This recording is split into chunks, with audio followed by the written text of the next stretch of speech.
Bersama dengan Granat, TPP Granat, Pak Ashar Suryobroto. Terima kasih Pak, selamat petang. Dan juga Kepala BNN Pusat, Kepala Badan Narkotika Nasional, Pak Komisaris Jenderal Polisi Budi Waseso. Nanti kita akan ke sana, masih ada sambungan satelit kita yang kemudian belum sempurna. Saya ke Pak Ashar. Sudah tersambung?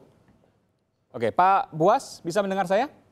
Aiman Wicaksono, apa kabar Pak Buas? Ya, baik, Aiman. Baik, Pak Buas, apresiasi dari kita semua, tentu dari bangsa Indonesia juga ada 44 kg sabu yang kemudian kemarin digerebek oleh polisi bersama dengan Badan Narkotika Nasional BNN. 44 kg, kalau saya hitung, koreksi jika saya salah Pak, 44 kg sabu itu bisa dikonsumsi 1 gram 5 orang, kemudian kalau 44 berarti ada 220.000 orang yang bisa teracuni bahkan meninggal karenanya. Betul demikian Pak? Ya, betul. Ini luar biasa. Bagaimana bisa disampaikan, bisa sharing ke kita, bagaimana kemudian 44 kg itu bisa masuk ke Medan, Sumatera Utara? Ya, kita kan mengikuti dari jaringan ya. Kita ini sebenarnya BNN sama dengan Polri, ini kita sudah mengikuti ya beberapa jaringan yang bekerja di seluruh Indonesia. Kita monitor.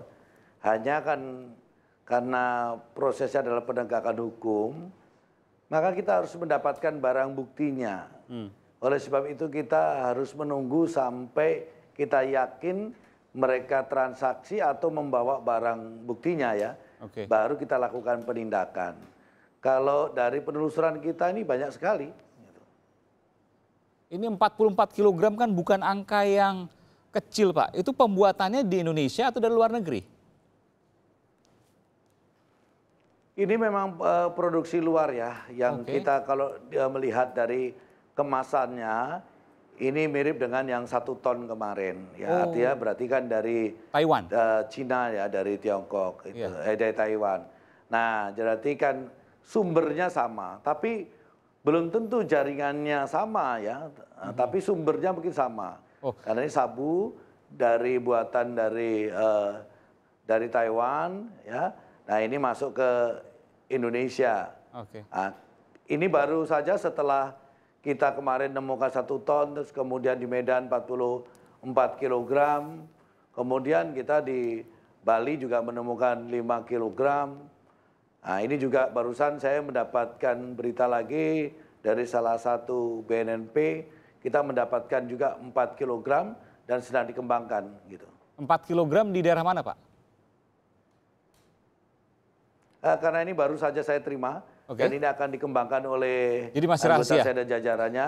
Maka kesempatan ini belum sempat saya sampaikan, belum bisa saya sampaikan. Tapi kemungkinannya sama produksinya dari Taiwan seperti yang 44 kg dan 1 ton ini? Memang rata-rata produk jenis sabu ya, narkotika jenis sabu, ini banyak dari produksi dari Taiwan ya. Dan jumlahnya cukup besar. Memang kita juga mendapatkan data-data dari mereka, masuknya narkotika jadi sabu dari Cina atau Taiwan ini cukup besar ya. Pak, ada pertanyaan Pak, kalau seandainya memang ini dari luar negeri, bagaimana pengawasan laut kita? Ya, kita memang banyak hal yang memang membatasi kita. Ya, banyak hal. Keterbatasan kita dari sarana prasarana teknologi kita ya. Terus kondisi geografi kita, kemudian jumlah aparat kita yang awasi ya, termasuk juga kepedulian masyarakat kita ya, terutama pengawasan di pelabuhan-pelabuhan tikus yang tidak mungkin ditangani atau diawasi oleh aparat negara. Ini juga memang harus dapat support atau bantuan dari masyarakat gitu. Ini miss pengawasan, luput dalam pengawasan, atau ikut bekerja sama. Adakah kemudian indikasi yang kedua? Pengawas di laut maksud saya. Ya, kita kan begini. Di laut justru itu, di laut itu kita sekarang sudah berhasil bekerja sama dengan beberapa negara, termasuk dengan Cina ya, Taiwan, Thailand, beberapa negara ya. Termasuk juga Myanmar. Kita sudah bekerja sama. Bahkan informasi-informasi ini kan juga salah satunya kita dapat dari Taiwan ya. Dari kepolisian Taiwan menyampaikan kepada kita, nah terus kita telusuri. 2 bulan yang lalu kita sudah mendapatkan informasi ini, terus kita telusuri, baru bisa kita tangkap setelah 2 bulan kemudian. Ya, karena memang mereka menggunakan teknologi yang berbeda dengan kita ya. Mereka lebih canggih teknologinya sehingga keterbatasan kita dalam kemampuan menelusuri keberadaan mereka. Ya, sehingga ini memang ada kesulitan banyak hal lah, kesulitan yang harus yang dihadapi kita, yang harus ke depan harus kita bangun, kita perbaiki. Oke, Pak, di sini ada juga Pak Brigjen Pol Purnawirawan Azhar Suryo Broto dari DPP Granat. Saya ingin tanya dulu ke Pak Azhar. Pak Azhar, ini sebelumnya hari Jumat luar biasa angkanya 1 ton. Kalau tadi 44 kg bisa meracuni, bisa membunuh 220.000 orang. 1 ton saya hitung bisa membunuh 10 juta orang. Sama seperti penduduk DKI Jakarta. Ini hal yang luar biasa. Semuanya berasal dari luar negeri. Saya tanyakan tadi ke Pak Buas, ada masalah juga di laut. Tapi kemudian ada juga isu bahwa di laut itu sangat luas, jadi susah. Anda melihat seperti apa, Pak Azhar? Sebelumnya saya menyampaikan selamat dulu. Apresiasi kepada Bapak Jenderal Budi Waseso dan juga Kapolri, ya.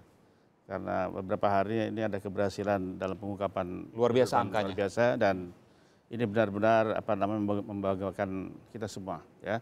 Sesuai dengan harapan rakyat bahwa tumpuan ya. Meskipun jangan bangga dulu Pak, karena jangan-jangan dari luar ini sumbernya satu, jangan-jangan bukan cuma 2, ada yang lain nih. Ya, gini. Jadi kita harus apresiasi. Ini bukan, pasti. Ini bukan pekerjaan gampang. Pasti. Ya. Jadi saya katakan tadi bahwa apa yang dilakukan oleh BNN maupun Polri ya. Iya. Ini tadi sudah Pak Jenderal Buas sudah menyampaikan bahwa ini ada kerjasama internasional. Ini yang paling penting ya. Peningkatan kerjasama internasional antara ya kepolisian masing-masing negara dengan juga badan-badan narkotika dan negara-negara tetangga. Kemudian kemampuan IT analisisnya bagus sekali. Oh, itu menggunakan teknologi tinggi? IT kalau tanpa internet tidak bisa. Jadi ini semua kita harus berterima kasih bahwa teman-teman di kepolisian maupun di BNN ini sudah meningkatkan kemampuannya. Apresiasi yang luar biasa pasti. Ini kalau tanpa ini tidak bisa. Ya. Terus lalu tadi yang sampaikan tadi apa mengenai soal pengawasan laut. Ya tidak gampang. Ini mulai dari Aceh sampai Papua sampai katakanlah Timur ya sampai Timur Leste. Itu adalah daerah-daerah yang rawan penyeludupan ya. Di timur terutama. Semua mulai dari Aceh. Jadi kalau kita membaca atau mendengarkan penyeludupan masuk di mana pantai Aceh, pantai Timur dan semua pantai-pantai utara itu rawan ya. Kemudian kedua, tapi ada satu hal yang sekarang ada perubahan. Jadi semua penyeludupan dari utara ya itu melalui laut kan. Itu masuknya mulai dari Cina. Ya. Jadi katakanlah itu dari Eropa. Pak, mohon maaf saya potong Pak. Ya. Kalau seandainya kita bicara Medan karena ada Medan termasuk yang ramai juga. Ya. Tapi kita bicara soal 1 ton di Anyer, itu kan daerah yang sangat ramai lautnya. Harus masuk ke Sumatera, Bangka, Belitung, kemudian sampai di Pulau Jawa di Anyer. Saya ada pertanyaan, ada kejanggalan saya. Jangan-jangan ada hal yang janggal di sini sehingga bisa masuk 1 ton ke Anyer tanpa kemudian ketahuan sampai di darat baru kemudian. Ya memang sangat baik apabila memang sudah bisa ditangkal di perbatasan, harusnya begitu ya. Nah, ini makanya saya katakan tadi lautan, daratan, pantai ini sangat luas sekali. Pintu-pintu jalan-jalan tikus yang kecil banyak sekali ya. Tapi kita sudah bisa memetakan sebetulnya ya, memetakan bahwa semuanya itu berasal dari utara. Ya, nanti mesti lewatnya kalau nggak ke Malaysia sama Singapura lewat laut kemarin. Cina Selatan. Cina Selatan. Nah, disinilah tadi Pak Budi Waseso juga menyampaikan sudah mulai meningkatkan ya kemampuan di laut ya. Nah, di sini juga kita harapkan bahwa keterlibatan TNI Angkatan Laut, kemudian Kepolisian Perairan, Polair ya. Ada banyak udara, Polair, TNI Angkatan Laut, KKP. Kalau ini lebih ditingkatkan kerjasamanya, saya kira akan lebih banyak penangkalan ya, pencekalan sebelum dia masuk ke perbatasan. Tapi ini ya itulah kejahatan ya, dia akan berusaha pintu di sini tutup, dia masuk sana, pintu sini tutup.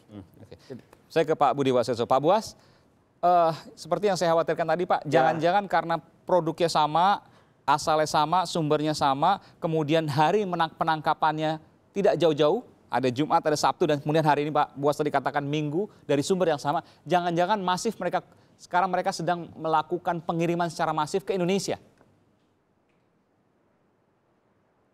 Memang perlu saya sampaikan ya, pengiriman barang ini tidak hanya dari China ya. Ada 11 negara yang mensuplai narkotika dengan beberapa jenis. Oke. Hanya yang terbesar dari jenis sabu ya, narkotika jenis sabu itu adalah negara Cina karena mereka memang memproduksi besar-besaran ya tentang masalah sabu itu.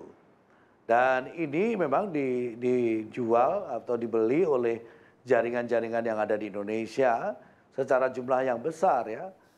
Ya sebelum puasa sebenarnya ada satu jaringan yang memasukkan narkotika yang lebih besar daripada yang kita ungkap 1 ton. Di Cina Namun ini kita gagal, ya, gagal menelusuri mereka. Pak Buas, tadi Bapak katakan bahwa di Cina ini memang massal sekali, besar sekali. Memang di sana ilegal atau ilegal? Kalau ilegal, kenapa kemudian terus berlangsung dan dalam jumlah yang sangat besar? Apakah kemudian komunikasi ini juga dilakukan antara Indonesia dan Cina? Bagaimana mungkin kemudian mereka bisa memproduksi yang begitu banyak? Ya, mereka memang memproduksi seperti kebijaksanaan pemerintah Cina. Ya, masyarakatnya itu harus bekerja dan produktif ya. Mereka tidak ada batasannya, dia membuat apa saja boleh. Oh, termasuk sabu yang boleh, tidak Pak? boleh di Cina adalah melakukan kejahatan. Oke. Nah, yang mereka buat besar-besaran adalah salah satunya adalah prekursor ya, prekursor. Oke. Prekursor ini kan salah satu bahan narkotika dan bahan obat. Sedangkan narkotika itu sendiri ya sebenarnya kan juga untuk pengobatan dan untuk penelitian ya. Yang menjadi masalah di Indonesia ini kan penyalahgunaan. Ya. Nah, di Cina pun bila mana mereka melakukan kejahatan narkotika itu hukumannya berat. Tapi pabriknya sendiri? Dari BNN sudah 2 kali ya. Kami 2 kali berbicara langsung dengan pemerintah Cina ya. Oleh sebab itu hari ini kami selalu mendapatkan informasi dari negara Cina ya. Karena memang undang-undangnya berbeda ya. Kita tidak bisa paksakan negara itu untuk melarang seperti yang ada di negara kita. Tidak seperti itu ya. Tapi hari ini kita masih dapat bantuan dari Cina untuk informasi narkotika dari Cina yang dimungkinkan masuk di Indonesia ya. Yang kemarin berhasil juga dari informasi mereka. Dan terus terang data yang kita dapat dari Cina ya. Itu narkotika jenis sabu yang masuk ke Indonesia produk Cina itu tahun 2016 adalah 250 ton. Luar biasa. Jadi bukan 25 ton ya atau 2,5 ton, tapi 250 ton. Sedangkan prekursor atau salah satu bahan untuk narkotika atau obat-obatan yang masuk ke Indonesia tahun 2016 adalah 1097,6 ton. Yang bisa dijadikan sabu berapa ton itu? Saya tidak tahu nih barang ini sekarang yang bisa dibuat untuk narkotika. Maka beberapa wilayah waktu itu kita temukan ada peracikan narkotika, bukan pembuatan, meracik karena barang ini semua import ya. Yang ada adalah produk dalam negeri adalah ganja. Yang kemarin setelah kita mengungkap 1 ton polisian, kemudian 1 hari kemudian Direktorat 4 Narkotika Mabes Polri mengungkap ganja kering 1,8 ton dari Aceh. Nah, ini memang produksi yang dihasilkan dari dalam negeri oleh negara kita itu. Artinya kalau saya simpulkan Pak Buas, di Cina itu pabrik sabu tidak masalah, boleh legal, asalkan kemudian tidak disalahgunakan. Ya, memang mereka membuat itu ya. Mereka membuat diantaranya yang paling menarik adalah membuat prekursor ya. Tadi seperti data yang mereka laporkan kepada kita resmi, prekursor itu yang untuk Indonesia saja itu 1097,6 ton. Belum yang dia jual ke negara-negara lain. Ya. Nanti kita akan lanjutkan, Pak. Produksi besar di sana tidak dibatasi. Baik. Menarik, kita akan lanjutkan nanti Pak selepas jeda. Saudara tetaplah bersama kami terkait dengan bagaimana memberantas narkoba dan bagaimana kemudian mematikan sumbernya. Kami akan segera kembali saat lagi. Tetaplah bersama kami di Kompas Petang.